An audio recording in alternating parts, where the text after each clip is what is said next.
Kia ora everybody, good afternoon, it's good to be back. Thank you for joining us. This is of course my first COVID-19 media conference since the election, so before I hand over to the Director General for the regular case update, I did want to make a few opening comments. It's now 7 months since our first confirmed case of COVID-19 in New Zealand. In that time, we have learned a huge amount about this virus, and we continue to learn new things all of the time. We've made significant progress in our ability to contain and to eliminate it. We've vastly improved our contact tracing. We've processed more than 1 million tests, giving us one of the highest testing rates in the world. We've established a comprehensive managed isolation and quarantine system to halt the virus at our borders. And as you've heard me say before, New Zealand has results that are the envy of many other countries around the world.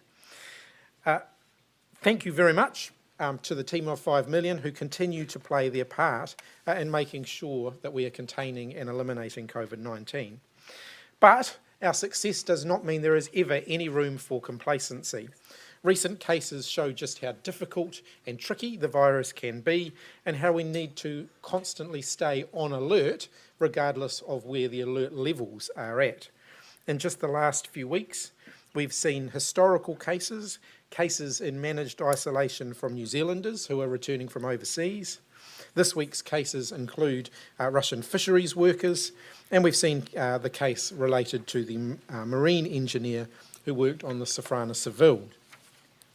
The fact that we're managing these cases while at alert level 1, it's reassuring, and it's a tribute to our robust border management, our comprehensive testing and our contact tracing.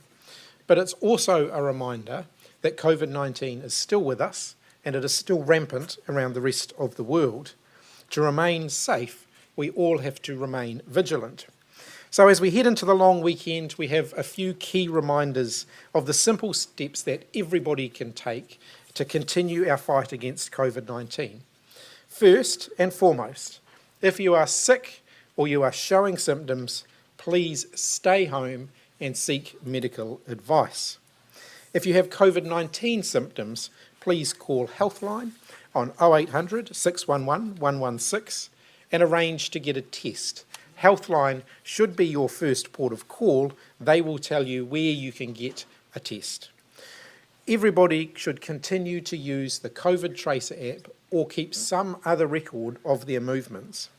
It only takes a few seconds to scan in, but it can make a huge difference if you need to be contacted about potential exposure to the virus. If you can't observe physical distancing, such as on a plane or on a bus, wear a face covering. We're all used to face coverings in public now. We had plenty of experience of that when the country was at alert level 2, and there is no reason not to use them now as well. Wash your hands and sneeze into your elbow. This afternoon, all COVID Tracer app users will receive a reminder via the alert system in the app to encourage them to use the scanning system as they go about their day. I'd also like to remind all New Zealand businesses that they can play a very important role here too. The pub in Green Hive could equally have been any other business or venue around the country. So whether businesses are planning a Labour weekend sale or expecting local tourists over the holiday weekend, you all have a role to play in keeping our economy moving and keeping our people safe. So please make sure your QR codes are displayed prominently. They're easily accessible to anybody coming and going. And I particularly want to send a message to hospitality businesses. Please encourage people to scan in when they arrive at your premises.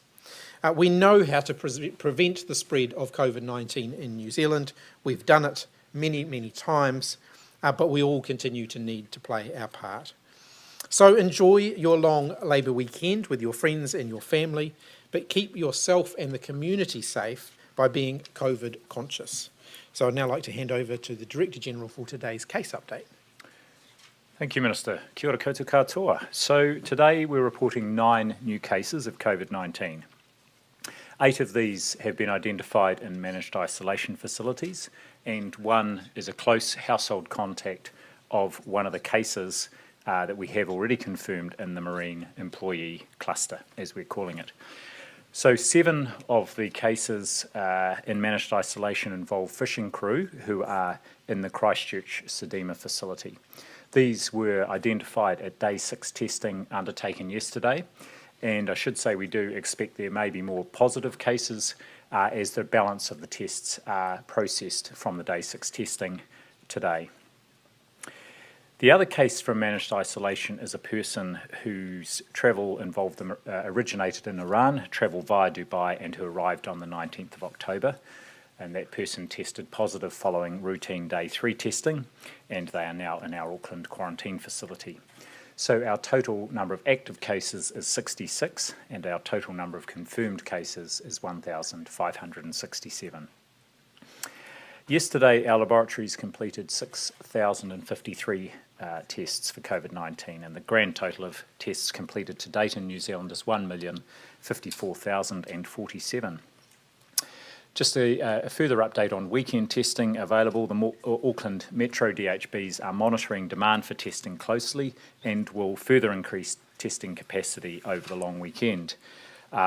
There will be plenty of testing opportunities available, as the Minister mentioned, in addition to 7 community testing centres open right across the region over the long weekend. It's also available in a number of urgent care clinics and general practices. And a reminder to anybody, wherever they have a swab for COVID-19, it is free of charge. Full details of testing availability in Auckland is also available on the Auckland Regional Public Health website, including the hours of availability. And wherever you are in New Zealand over this coming weekend, call Healthline and they will be able to tell you where and when you can be tested closest to where you are. I do want to thank New Zealanders, especially Aucklanders, who are doing the right thing, remaining vigilant, self-isolating and getting tested, even if they have the slightest symptoms. Those actions will help individuals, their families and communities to stay safe. I also want to just in advance thank the people who will be working across the health system over this coming long weekend, both in the community and in our hospitals, and also in our laboratories processing the tests over the weekend. Thank you for your ongoing commitment. Just a reminder regarding the cases in Auckland, anyone who was at that Malt House pub in Greenhithe on Friday night, if you haven't already, then, or if you are a member of a household of someone who was there, please isolate and be tested. Yesterday, there were over 270 tests undertaken at that pop-up testing centre in Greenhithe, so great response there from the local community. And please stay in isolation until you receive your results. We have got in place a system to ensure that anyone who is tested gets the results back as quickly as possible, so it is causing the less disruption as possible to their weekend plans. We've had a look at the data that was sent out from the push notification to people who had scanned in to the pub on Friday night, and I must say very few people had used the app and scanned in on the Friday night. So a reminder, I can't stress enough, we have high uptake of the app. It's excellent. It's amongst the highest, I think, of countries that have got such an app. It's really useful if people use it. And so please do scan in wherever you are this weekend. The more we scan, the safer we'll be, and the faster we respond, the faster we will stop the virus spreading. Time is our friend here. Finally, just a comment on privacy and the role of the media. Yesterday at the stand-up up at the road in the Ministry of Health, I thanked the media for the role they had played in getting the message out to people who had been at that pub on Friday night. And I just want to say we've become aware of an incident where a member of the media went to the house of one of the positive cases associated with that Auckland Marine cluster twice in the last couple of days. The media rep, went to the door and spoke with a family member who was at that time a close contact, which meant there is the potential that that person from the media could be infected with the virus. The person who was at that house was self-isolating, and when they came to the door was expecting health officials to be there. Now, our information suggests that the media employee was a contact, and as a result of that, their actions may need to be placed into isolation and tested. That was our initial information. I'm pleased to say that we have reviewed the security footage from the house and established that there was a distance of at least 5 metres between the media rep and the close contact who was in that house.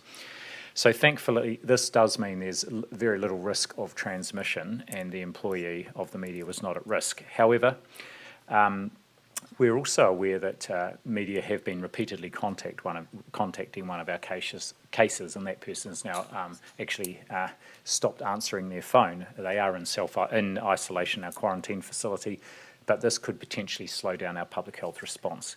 I greatly appreciate the role that the media has played in supporting our efforts around that pandemic, but just a reminder to please respect the processes that are in place and particularly the privacy of individuals so that you can continue to support our overall efforts to contain the virus. Thank you, Minister. Thank you, Dr. Bloomfield. Before we take your questions, I just want to reiterate a few key points about testing over the long weekend, and then I've got one other issue to raise. It's imperative that anybody who has symptoms can get a test easily and quickly, and to support that there will be over 150 sites, testing sites, operating around New Zealand for at least part of the weekend. Auckland will have 7 community testing centres that will be open across all 3 days of the weekend. We've asked DHBs to ensure in their hospitals that where there is no where there is no GP clinic testing available, that they have swabbing available in their emergency departments should that be required. We've also asked them to make sure that their websites are up to date with the most recent testing centre locations and information. And of course, the key message to everybody is first port of call is to ring Healthline and they will tell you where you can most easily get a test. Before we get into questions though, I want to take a moment to say a word of thanks and to acknowledge somebody. John Ombler has attempted to retire from the New Zealand Public Service several times before, and whenever he has done that, we have pressed him back into service. He has been playing a lead role in the government's COVID-19 response, coordinating our all-of-government effort. Today is his last day in the building. He signed off at lunchtime today on behalf of the government, and in fact on behalf of the people of New Zealand. I want to take a moment to extend a very warm thank you to him. His work has largely been behind the scenes, would not have been noticed by many people, but it has been critical to our COVID-19 response. So we thank John and wish him all the best with his next attempt at retirement. Questions? Minister, Ashley Bloomfield said that there was only a few people that signed into the pub on the night in question. Is that quite disappointing from your perspective? Yeah, what you will have heard me say all the time is we need to stay vigilant. We need to keep using the COVID Tracer app. We have made it compulsory for businesses to display the QR codes, prominently, so it's as easy as possible for people to use it. My message to all Kiwis is please keep playing your part. It might not have been the pub, it might have been somewhere where they had been. We need to be able to let you know if you've been somewhere where someone has been with COVID-19. We've seen those numbers. I'll let you finish that. We've seen the numbers of people signing in steadily start declining. Apparently this message isn't actually getting through, this please can we keep doing it. Is there a way that the government or officials can do something else to make sure that there's a little bit more compliance? So we'll have a very intensive campaign over the next sort of 72 hours over the long weekend, just encouraging people to use the QR code, really pushing out that message about the need to be prepared. I think one of the media headlines I saw from one of you who was writing in the last sort of 48 hours or so said we're a nation that responds rather than a nation that prepares. And I think that's probably a fair analysis of where we're at the moment. And my message to everybody is the more we prepare, the less we're going to need to respond. Barry, up to The that. engineer who had the COVID-19, did he swipe in at the pub? I don't actually have that information, so I'm not sure. So this was someone who worked at the same firm as the engineer. I don't have that specific information. Yeah. Sorry, why can't you make it compulsory for people to swipe the QR code whenever they go into any business? There'd be an enforcement issue with that. That would be very, very resource intensive. If you can imagine, someone standing outside the supermarket, making sure everybody's scanning in. Someone, like every business would have to be supervising that. That would be incredibly resource intensive. I wouldn't say we would never do that. It may well be something we did at higher alert levels, but at alert level 1. I think the message is, every New Zealander should play their part here. We shouldn't need to make it compulsory for people to be doing the right thing. I think New Zealanders have shown over the last 7 months that actually we do want to do the right thing. And at the moment, my message is doing the right thing means keeping a good record of your movements. Is there any exact numbers for the I'll pubs? come over here, sorry. Do you have the exact numbers for the amount of people who scanned in at the pub on Friday? I don't have the exact number, but as I've said, it was very few people. And obviously we want to shift that so that people are routinely scanning. And as the Minister said, there'll be an intensive campaign this weekend. I think we've given the message out, and thanks to you who have actually carried that message through. So I'm hopeful that we will see New Zealanders responding to that over the next Do you think people are becoming complacent then? Oh, I think it's as the Minister said, we quickly fall into the pattern of alert level 1, ready to, rather than responding to the threat that is there. But we've had these cases over the last week. There is an ongoing threat there. The pandemic is not going away anywhere soon. What we have done matters for nothing. It's what we do now and what we do next that really counts. The other comment I would make is this is a really good opportunity this long weekend for us to, in a sense, rehearse what we will need to do over the Christmas break. I'm sure everybody is keen to have a relaxing Christmas break and get away for it. The sooner we can do these things and lock them into our daily routines, the more likely we will be able to do it and have a safe Christmas, New Year break. Have you seen doctors from Napier being sent over to that ship linked to the port worker who had COVID-19? Sorry, The team of doctors from Napier being transported to that ship? yes, so a team of doctors flew onto the ship yesterday that's been offshore in Napier to undertake the testing. All of those test results came back negative, which would suggest that that's not the source of infection. So this was the ship that was in New Plymouth and then travelled around to Napier. The most likely source of infection at the moment, the current working theory is still that it's the Safrana Seville, which is no longer in New Zealand. But the residual risk is that is whether they picked it up off the marine, off the marine worker, and so hence the testing is an encouraging sign. Minister, Minister, why so have Minister, you are already you not rule- implemented Minister- weekly Minister, testing? are you- I'll let you go. Minister, are you ruling out making the app use compulsory at level 1? At this point, we always keep reviewing everything. So, I mean, one of the dilemmas around COVID-19 is, ruling things in and out. You'll note that I very seldom rule things in and out unequivocally, because we're always looking at what we need to do, what settings we need to tweak in order to make sure our response is as robust as it possibly can be. And we look at, every day the facts change, every day the situation in front of us changes, and we need to adapt to that. But at this point, as of today, we are not going to be making it compulsory.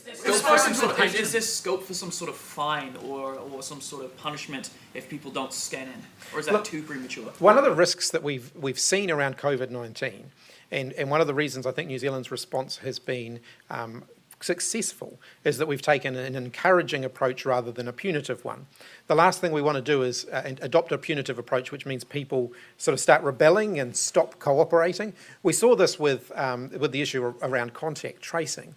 So if you start being heavy-handed with people around contact tracing, then they stop sharing information with you. On the other hand, if you're working collaboratively with them, you're working on a no-blame basis, then actually people will work really, really hard to give you as much information as possible. So I've not seen any evidence to suggest we should be adopting a punitive approach. Actually, the approach we've got now works quite well. Mikey? Your thoughts on that issue, Dr. Bloomfield, because you've spoken about the fact that the virus isn't going anywhere. Is it sustainable to continue on with this sort of encouragement and high trust model, or do you think there will come a point where we do need something a bit, more tangible than that? So I'd like to pick up on your comment around high trust, and I think this picks up on what the Minister said. Actually, we have been successful to date because of a high trust arrangement. In my mind, because people have had done these behaviours before, they have scanned regularly, they have used masks on public transport and on flights. I feel confident that if people see the benefits of doing that in alert level 1, that they will again take up those behaviours. And so many public health interventions rely on high trust and a sense and encouragement. And another good example here in New Zealand is vaccination. Most people, especially if they have good information, will actually be vaccinated or vaccinate their children. And I think this will continue to be the mainstay of our success and our response in alert level 1. So why have you not already implemented weekly testing of high-risk port workers? No, they are being routinely tested. It typically is fortnightly for those higher risk port workers. I do just want to say a word about port workers. What we've seen is the number of port workers being tested has been reducing. And one of the reasons, and I've been looking very closely at that, and one of the reasons for that is that the ports are taking active measures to limit the number of people who might be at risk. So, for example, the number of stevedores and pilots going onto a ship they've been narrowing that down to a very small group rather than having a large group of people going onto ships when they're coming in. So those testing numbers are going down, but that's for a good reason, because they're not exposing as many people to a likely risk. The number of thousands of people interact with our ports up and down the country every day.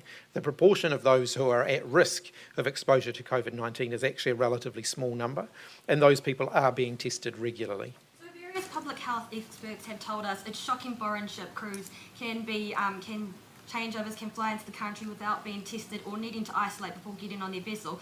Why is this still permitted? So we've been looking at that very closely just in the last few days as a result of the most recent issues we've been dealing with. Those who are staying in managed isolation, so who are stopping at the airport or near the airport and staying for a period of time, will now be tested. That will become a requirement for them. There are occasions, though, where people are flying in, they are transferring directly to a ship and then they're sailing out again, and testing would delay that process. The risk there is very, very low, and so testing them wouldn't necessarily add anything to our protection. But where they're stopping for any length of time, even if it's just an overnight stay, we will be making sure that they are tested. How many empty? Auckland port workers bordering the Sofrana Seville and were subsequently never contacted by public health to get tested. You say our systems are robust. This doesn't sound robust at all, does it? So look, we'd have to look at that. My understanding is that there have been good records of everybody that went onto the ship, that all those people who have gone onto the ship have been contacted. One of the things that there were in discussions about, and that the ports are actively discussing themselves, is whether there are further things they could do to speed up that process. For example, should every new ship that comes into port be issued a QR code that applies for the time that they're in port. Now that would speed up the process somewhat, but my understanding and the advice that I have had is that good records were kept of people who went onto the ship, and that those people have been contacted, but I'll ask the Director General if he has anything to add. That's my information too, Minister. I think the Public Health Unit moved swiftly, worked with the port and the owners of the ship to identify anyone who had been on board, including pilots, the exec stevedores and anyone else who had visited the port. They were stood down, tested and remain treated as close contacts for the time being. Why hasn't the Come back to government Barry. taken- I think I heard you booming up the back, Barry. How many empty beds do we currently have in managed isolation? I might have those numbers here. I've got the latest daily sheet on those. We have a vacancy rate. At the moment, we've got our current occupancy is 4,962, with a current capacity of 6,261. Who's paying for those beds? Well, we are, obviously, but bear in mind that that doesn't necessarily tell the full picture. For example, when we get a positive COVID-19 case, those rooms aren't all immediately reoccupied. We do have to preserve some capability here. Some of the vacancy rate will be based on what we're expecting to be incoming. So we are better forecasting now, and we're continuing to improve. I'm not managing this, I'm not the Minister managing this at the moment, but the forecasting work that Dr. Woods and her team have been doing is helping us to better predict when we're likely to see people coming in, so that we can manage our managed isolation facility capacity to its fullest extent, but we will always need to be carrying some vacancy rates, because from time to time we do need to accommodate people at short notice. So, you just said you're the Minister not managing this at the moment. Does that mean that you'll be managing it in the future? That was a very nice try, but you'll just have to leave that one to the PM. Not of that, but we've been told that there's potentially another outbreak in West Auckland. There's amongst the Pacific community, there's sort of may have gone to churches and that sort of thing. Is there any truth to that at all? Look, I'll ask the Director General to comment on that. I've certainly not been alerted to anything that would be consistent with that. No, there was some rumours circulating last evening, but I can say that that's not the case. Why hasn't the We'll come to government Joe made at the much- back. Just talking about the forecasting before, for the most part, is the expectation that those numbers will drop off and continue to drop off? Because most people who were going to choose to come back probably would have by now, wouldn't they? So we are. There is a ministers group that are coordinating this, and one of the things we're looking at is, because of course in addition to New Zealanders returning, we also have essential worker exemptions coming in, and so If the number of New Zealanders continues to decline, then obviously we'll be looking to fill those spaces with other essential workers coming in. So you've already seen exemptions for a range of essential workers, for a small group of international students, for example, PhD international students, about 150 of those. We have got a prioritised list that we're working our way through. We're still working through the prioritisation process, but our intention here is we'd still want those managed isolation facilities to be operating at a reasonable capacity, bearing in mind we have to carry some vacancy. And if we see the demand starting to tail off from New Zealanders returning, then we'd be looking to fill those spaces with others. Right, so there isn't a situation where you start to close some of the hotels down in areas because there's no demand. You will just find other people to That's bring right. in. Look, there is huge demand at the border. Up until now, most of our space has been reserved for those returning, New Zealanders returning. If pressure starts to ease in that area, there's still demand in other areas, and we'd be looking to tap into that to make sure that we're allowing people to come into the country. So we're seeing more people, for example, who may have been on work visas who had been based in New Zealand. They weren't included in that returning residents and citizens category. They are a priority for us to allow them to come back into the country as well. So there are a variety of other groups that we'd be looking to make sure we're facilitating back in. Lastly, with your education hat on that, talking about international students, where are things at with that space? I mean, what sort of numbers can we expect to see come through? So we've approved 150 PhD students at the moment. Obviously, it's going to depend on capacity to manage isolation at the border. We do want to allow for more international students to come back into the country as we are able to do so. But I think as you've seen, even with the fisheries cases that we've been dealing with this week, the idea that we can just start popping up a whole lot of new managed isolation facilities without increasing the risk, I think that's something that we've always been aware. Whenever you expand capacity, you increase risk. And we manage that risk very, very closely. You've got a question over here. You've been waiting very patiently. Why hasn't the government made masks compulsory on public transport in Auckland when the majority of people clearly aren't following the recommendation right now? Look, at alert level 1, our view at this point is that it's not needed, that we don't need to make it mandatory. But that's one of those things that we always keep under review. I wouldn't ever rule it out, but at this point, we're not going to do that. That would be a decision that I wouldn't make individually as a minister. It's a decision that the whole cabinet would make. Oh, sorry, yeah, come back. We spoke to a patron at the Greenock pub who told us that he would not get tested even after being asked by health officials. What can the ministry do about that?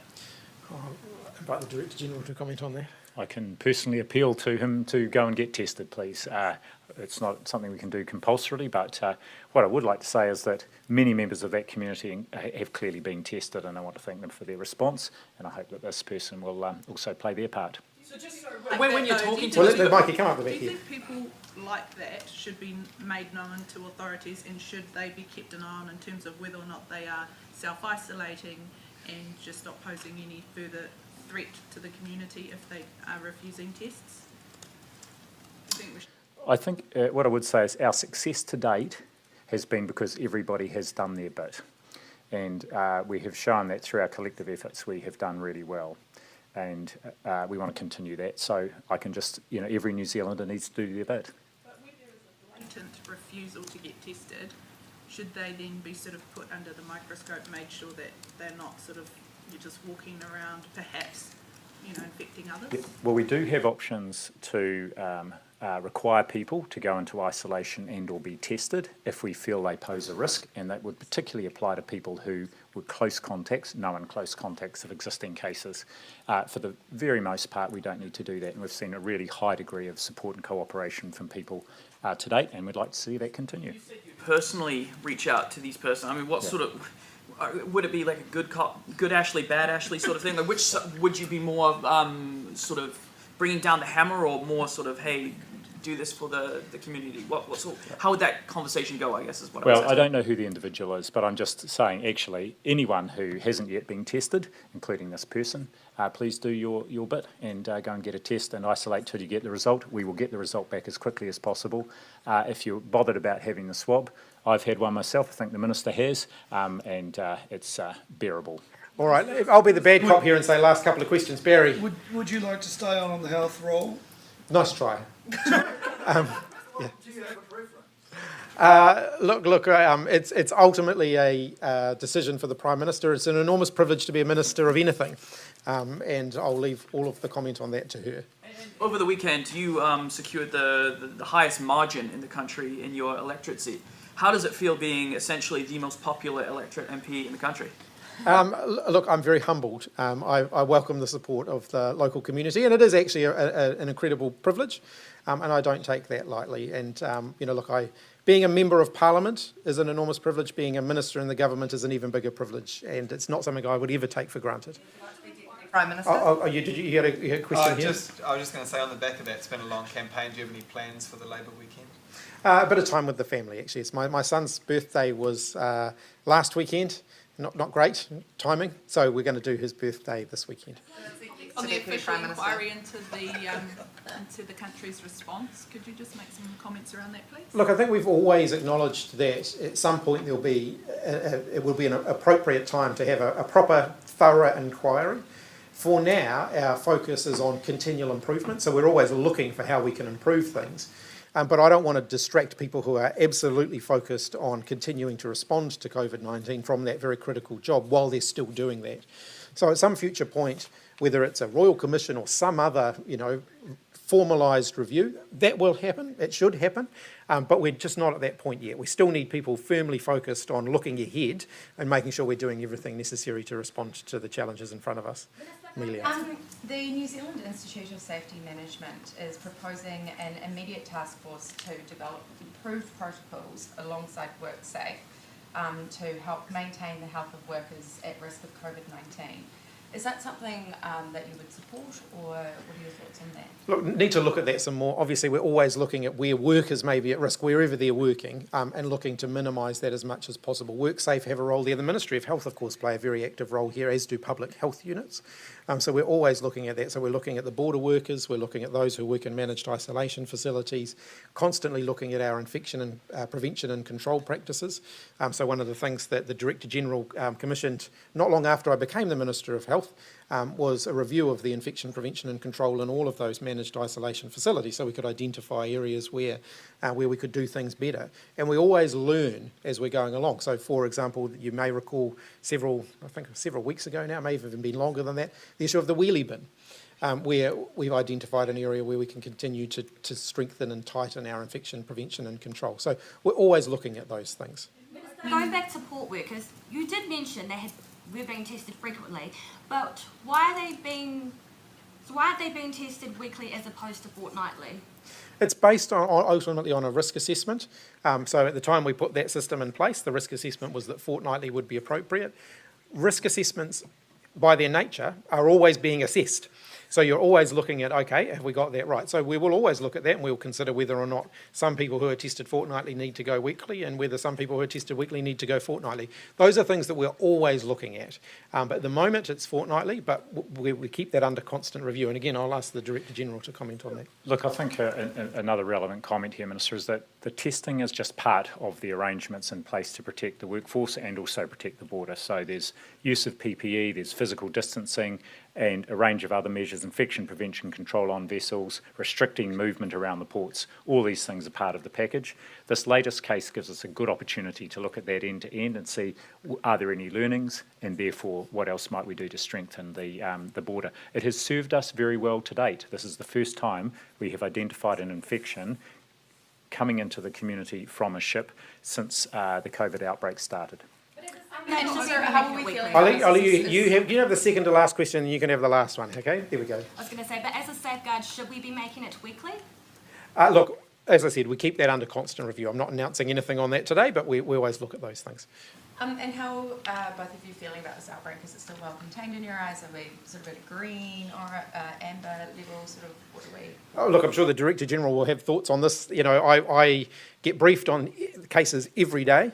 And at this point, I stay awake at night thinking about them all, regardless of where we're at. But at this point, this is not causing me heightened levels of anxiety, but then just the more sort of the usual levels of anxiety. But Director General. Thank you. I won't comment on my levels of anxiety, except to say that we have a team, a cross-government team, National Response Leadership Team. It's been meeting daily, and we met just this morning again to look at the latest cases, the pattern, and where things are at with contact tracing, and feeling comfortable that at the moment alert level 1 is certainly the posture we need to be in, and all the signs are a week on from when we detected this first case that the outbreak is well controlled, and we can hope to continue that, and we will keep you updated on a daily basis. All right, we might call it a day there. Thank you, everybody. Cheers.